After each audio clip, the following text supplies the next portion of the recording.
से कहते Odisha growth engine हम जो विकास रेल रे ग्रोथ इंजिन हम ओडिशा अर्थात आमको एबे आमे जीव आसंता 10 वर्ष पर्यंत 2036 समृद्ध ओडिशा पर्यंत यदि समृद्ध ओडिशा विकसित ओडिशा आड़ आमे आगे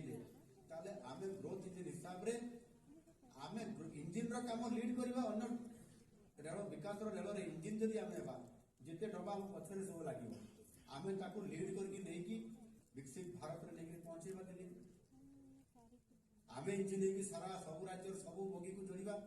आमे आ बगी रहिले आमे इंजिन नेकी रहिले अर्थात से गुरु दायित्व आज हमको हमरो यशस्वी प्रधानमंत्री विश्वर